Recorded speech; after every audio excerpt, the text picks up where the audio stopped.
Hi, everybody. It's Dr. Sasheen. Welcome to Women in Transition vlogcast.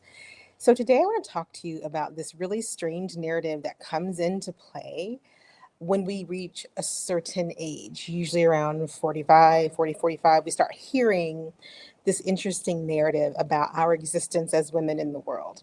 If you're new to this channel, I'm Dr. Sashina. I talk to Gen X women who are in that life transition period about what to do to get through it and to go on to live your next best chapters. But we got to get through the transitions. And there are a lot of things that we're going to break through in the transitions that I'm here to help you with. So click like, subscribe, and share, and stick around. So there's this kind of dual narrative that comes into existence when we start getting a little gray in our temples. And part of that is we are big sis now, or we have auntie, or what everybody wants to call you auntie or big sis. And as you get a little more gray in your hair, you start to get into that, oh, mother energy, right? And that's fine to a certain extent. Here's the problem: it takes away our agency when we are aged to a place and then told we no longer can exhibit main character energy. It takes away our ability to live our lives the way that we want to when we are forced into a position by whomever is around you, social media posts, actually in your face family members, who are trying to say, hey, listen, you're older now. Shouldn't you fill in whatever blank you want to? In other words, stop being the main character and start taking a more supportive role. Share your wisdom. Give us your insight. Talk to us like we're your children. Well, here's the thing: you don't have to do any of that. And in fact, unless you've birthed some of these people, tell them to go find their mamas and daddies and have that conversation with them. Because what it does when we begin to slot older women into certain categories, that gives people permission to ignore us until they need us for something, right? Because you don't call auntie all the time, or big sis, or mother, or the crone ideology that sometimes floats around as people talk about aging. You don't call those people, but you expect them to always be sitting there waiting for you when you pick up the phone. Now, that's okay if you have that kind of relationship with someone. But it's not okay when a whole segment of society gets pushed to the side as if they no longer have anything valuable to add because they're in menopause, perimenopause, whatever pause you might be going through. And we see this in the workplace. We see it in dating. We see it in movies. God forbid a love interest should have gray hair, right? We see it in hair color, right? I currently am rocking my gray transition, but I may change my mind next week and you will see me back as a redhead or a brunette. Hell, I might even decide to go blonde. And you know what'll happen if I make any of those decisions?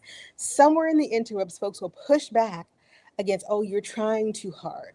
You're trying to look too young. You're trying to be too hip. You're trying to be too whatever you're not supposed to try to be when you reach a certain age. But who made that rule? Who made the rule that women have to fade into wisdom existence and no longer seek wisdom, and no longer want to explore the world, and no longer want to enjoy the adventure of living? Right? Like, for some reason, people have it in their heads that 45 to 55-year-old women are ready to go sit on the porch in their rocking chairs. My father is 80. No one has that conversation about him. He doesn't sit in a rocking chair. No one has that conversation about men and their aging.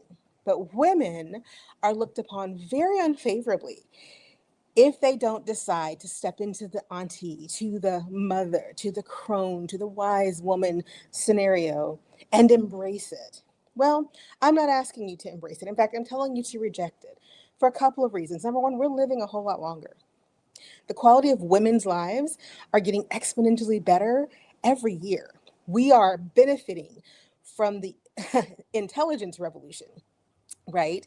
The Enlightenment age has finally caught up to the point where women are beginning to be the biggest beneficiaries of progress. Our health is getting better. Our lives are getting longer. Our pursuits are getting more varied. We're no longer once we're out of childbearing years, being expected to just step into role of grandma or caretaker. We're starting new businesses after 45 and 50. We're going back to school. We're choosing to relocate our lives. We're doing so much more than we ever would have been able to do 50 years ago when most of us were born or a twinkle, getting ready to be born. 60 years ago, 70 years ago, when our mothers didn't have the same opportunities that we have today, but we have these opportunities. And so I love when I see on social media women in their 40s and 50s pushing back against the narrative of the aunties and the mamas and the big sis, saying, you don't have the right to relegate me, to steal my agency, and put me into a category that makes you feel more comfortable with my aging process, right? Because that's what it becomes is I need to feel comfortable with your aging, so I'm going to make you something that you may not want to be, but it's good for me, so just roll with it. And women push back. Women are pushing back. They're saying, no, no, no, I'm not your crone. I'm not your big sis, your auntie, whatever. I am me. I have my own agency. And however I feel about me, you will respect that or you won't talk to me. I think every woman who's got a streak of gray anywhere in her hair, which they can start in your 20s, has the right to say, you don't get to label me anything other than what I've given you. You don't get to label me at all. So if I want to wear something that you don't like, and I happen to have a 4 in my age, you don't actually get to talk to me about that because you have zero input. Goose egg. If I don't want to play grandma, if I don't want to play grandma, who are you to tell me that I'm missing out? That my best years are the years that I can spend pouring into grandchildren. Well, what if I didn't want grandchildren? Or what if I didn't have children and you trying to make me somebody else's grandchildren, grandma? Um, I don't have to play auntie. I don't have to give you the keys to the kingdom. Now listen, I believe that in the lifeboat that is life, that we need to build a bigger boat. But we also need to build better boats individually that will allow all boats to rise together. Because your boat and my boat may not look the same, and I'm okay with that. And there's no point in us fighting about it. We're competent enough to each build our own boats. But you know what we can do?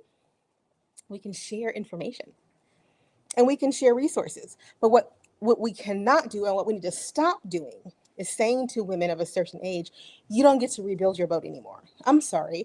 We need to dismantle your boat and give all of your resources to other people so that they can build their boats bigger and better now because you've had your turn. Really? Life expectancy for women is growing. You're going to tell a 50-year-old woman, a 60-year-old woman, a 70-year-old woman, please dismantle your dreams now and give the pieces to someone behind you because they may need to do something that they can't do because you're standing in the way. I'm sorry, my life is still going. There was a time they would have stuck a lot of us in the attic and not let us out because we didn't fit the mold of what we were supposed to do, or we were widowed. Oh my gosh, right? Or we didn't have children. And now we have agency, and we are not going to let people come along and take our agency from us at a time when we have more agency than we've ever had before. Quiet as it's kept. That's why some of the things that are happening because women have more agency than they've ever had before, and you're not going to take it back from us. So, what do I want you to do? I want you to think about what have you been deciding to sacrifice because you thought, well, I'm getting older and people need me to do other things, or I really I want to be there to support people. And if I do this, I can't really be there to support people because I'm selfish. If I do this and I can't be the main character anymore. If you can't be the main character in your own life at 50, 60, and 70, and you think what, at 80, 90, and 100, we're going to start being our own main character? I don't know about y'all, but I intend to be sitting on a porch rocking at 80 and 90. I am not there yet.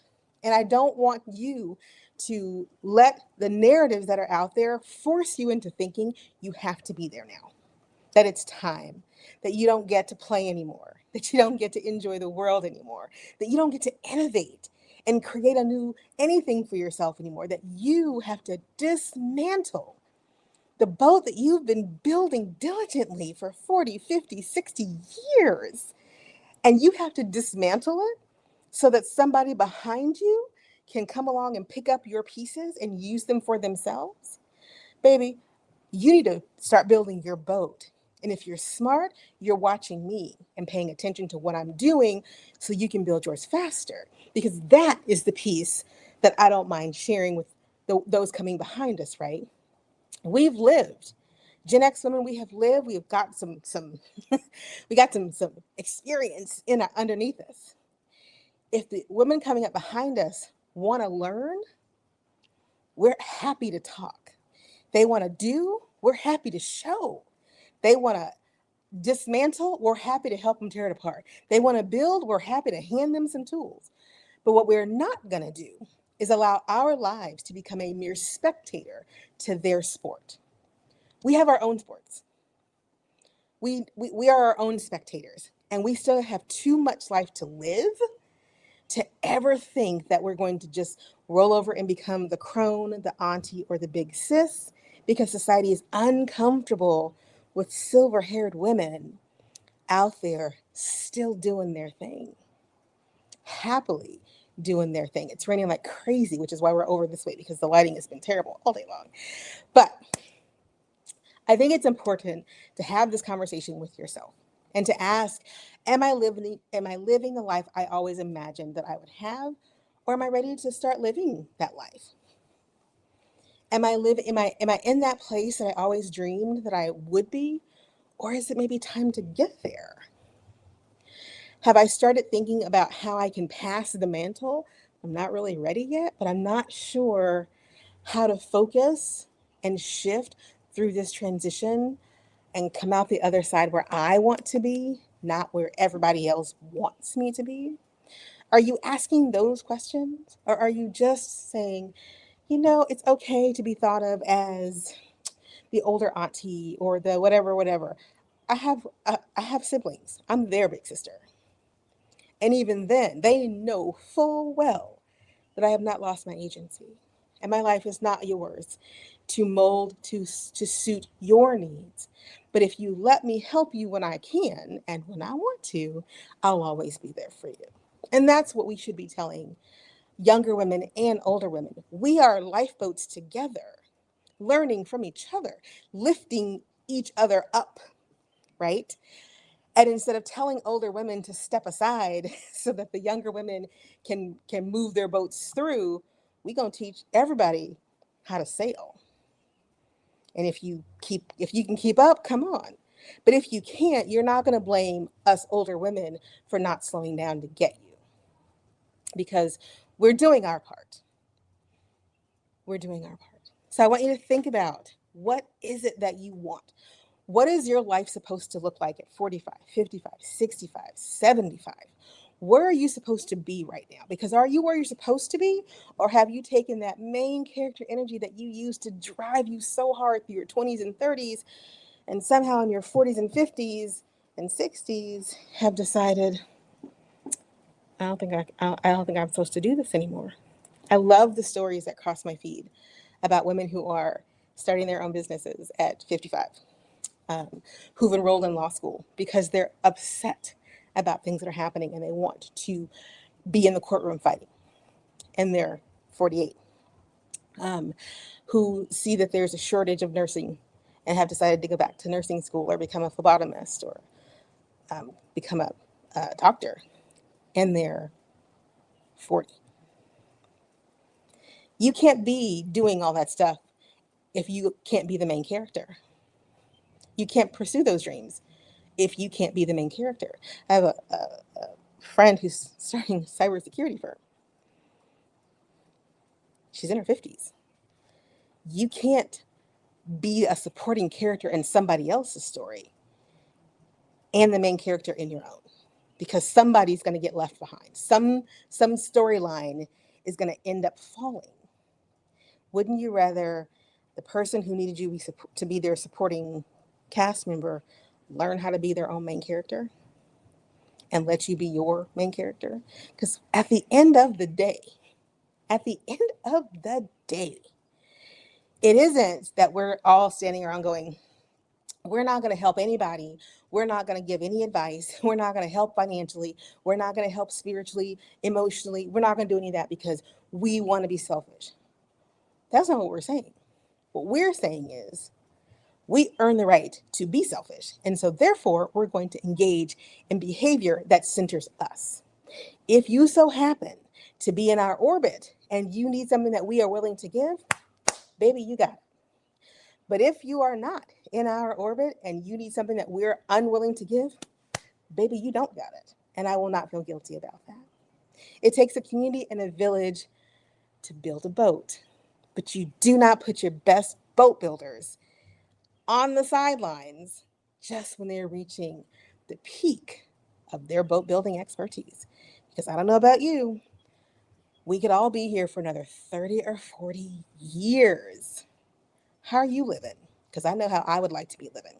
You notice down in the corner, there's something that says Life Reimagined. I'm launching a workshop teaching a technique that I have been using over the years to work with clients about getting their lives in focus. In a transition, it's often difficult to sometimes stay focused, make a plan, and then work that plan. I'm offering a workshop that distills together some of the things I've been teaching clients over the years to help you wherever you may find yourself, my Gen X woman. Wherever you may find yourself, if it's not where you want to be next, I'm your girl. I want you to think about, am I committed and ready to answer some hard questions, to do some hard work, but to take a necessary step for my freedom, my focus, and my peace? If that answer is yes, drop a heart in the comments. I'll let you know when the sign up's coming. If that's not you, you're not ready yet, y'all got these videos. I'm going to keep talking and keep talking and keep talking because we're building this boat together and all of us are going to get to freedom. All right, this is Dr. Sasheen. Thank you so much for tuning in. Please click like, subscribe, and share. And again, drop a heart if what I've been saying is interesting to you, and I'll talk to you soon. Take care. Bye now.